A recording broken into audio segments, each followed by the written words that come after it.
Bonjour à tous et à toutes, bienvenue sur ma chaîne Sandara 555. Je suis Sandra, médium humaniste et praticienne holistique. Si vous souhaitez une consultation en privé avec moi, n'hésitez pas, deux sortes de consultations, 30 minutes idéal pour effectivement un seul domaine ou quelques questions qui est à 30 euros et 1 heure où vous avez une voyance guidance complète dans tous les domaines avec un message de vos guides donc à 60 euros.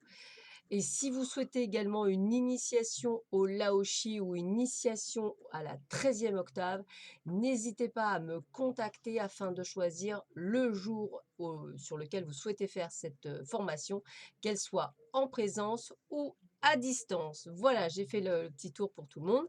J'ai préféré pour ce lundi 6 juillet, premier jour donc de cette semaine, où c'est la Saint-Mariette, donc je souhaite une très bonne fête à toutes les Mariettes, de vous présenter ainsi les jeux, comme ça au moins ça vous permet d'avoir le temps de les noter. Alors, vous avez ici la magie de la Terre. Vous avez ici l'oracle de Lana. Vous avez ici l'Osakia, que j'emmène pas tout. Voilà. Vous avez le chakra du cœur. Vous avez les anges de l'abondance. Et vous avez le voyageur sacré. Voilà. Alors, nous allons voir ce que nous réserve cette semaine, mais avant, nous allons lire la petite phrase du jour qui est de Michel de Montaigne. Qui se connaît, connaît aussi les autres, car chaque homme porte la forme entière de l'humaine condition. Je répète, qui se connaît, connaît aussi les autres, car chaque homme porte la forme entière de l'humaine condition. Allez, sans plus attendre, nous allons voir ce que cette journée nous réserve. Alors, au niveau du cœur, eh bien, écoutez, on vous dit de faire attention à la dépendance affective. Peut-être est-ce quelque chose sur lequel vous devez travailler pour effectivement faire cette jolie rencontre qui, a priori, pourrait se faire par le biais de votre travail et qui pourrait être amené à vous dire adieu la routine. Donc effectivement, évitez d'être dans la dépendance affective. La dépendance affective n'est certainement pas de l'amour, puisqu'à partir du moment où vous aimez vous-même, vous n'avez pas besoin de l'amour de l'autre pour exister. C'est un plus et non pas un manque. On ne comble pas un vide. On est juste très bien avec soi-même et que c'est un plus. Donc c'est là où on vit un véritable amour, vraiment le vrai de vrai, et pas quelque chose qui vient combler un manque de. Donc, évitez les dépendances affectives. Oh, mais c'est génial, écoutez. On me dit qu'effectivement, n'hésitez pas peut-être en début de semaine à prendre rendez-vous chez un spécialiste pour une prise de sang, ou si vous avez mal au dos, ou mal au genou, ou si vous avez quelques soucis dentaires, hein. C'est le moment ou jamais de prendre effectivement un rendez-vous pour faire un petit bilan.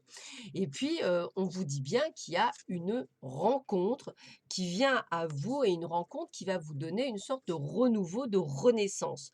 Donc, on appuie bien sur le fait qu'il y a bien quelque chose de nouveau. Si ce n'est pas une rencontre amoureuse, ça peut être une rencontre professionnelle ou même ce ne serait-ce qu'amicale qui vous permet de reprendre un vent de bien-être et avec laquelle une personne avec laquelle vous pourriez partager des choses qui vous manquent de partager. Alors, on vous demande effectivement de faire attention également aux petits messages de synchronicité que pourraient vous donner vos guides, effectivement par le biais des plumes. C'est aussi la chose où on vous demande d'être dans la légèreté, d'être dans la simplicité, d'être dans le lâcher-prise et plutôt être dans la créativité, dans l'imagination, c'est-à-dire essayer de trouver des idées pour votre famille, pour des sorties, des organisations, des choses rigolotes, quelque chose qui vient vous faire du bien ou pourquoi pas préparer les vacances. Alors, on vous dit que le sentier est étroit, avancez de manière réfléchie. Tout parcours doit être fait pas à pas. On n'est pas là pour se précipiter.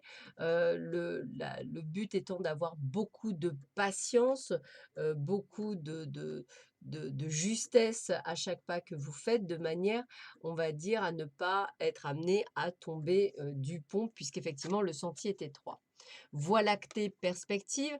Essayez de voir au-delà de ce que vous avez l'habitude de voir. Essayez de voir une vue beaucoup plus grande, ce serait beaucoup plus intéressant pour vous pour aller de l'avant. Donc ne vous limitez pas. Si vous avez envie de choses, vos rêves peuvent être réalisés. Il faut juste vous en donner les moyens. On continue. On vous parle travail à temps partiel. Vous pouvez commencer à travailler dans le domaine de vos rêves à temps partiel, tout en gardant votre emploi actuel pour subvenir à vos besoins.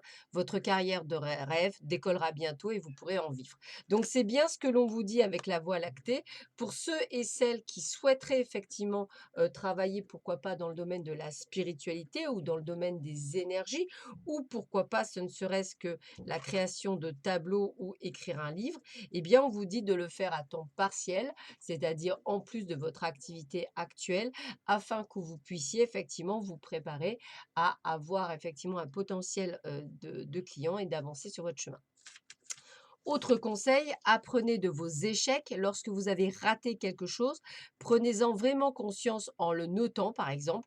Vous en souviendrez la prochaine fois. Alors, échec dans tous les sens du terme, hein, personnel, professionnel ou autre. Le but du jeu est d'apprendre. Alors, j'aime pas le mot échec, mais je dirais quelque chose qui n'a pas fonctionné cette fois-ci, qui ne veut pas dire qu'il ne fonctionnera pas la prochaine fois.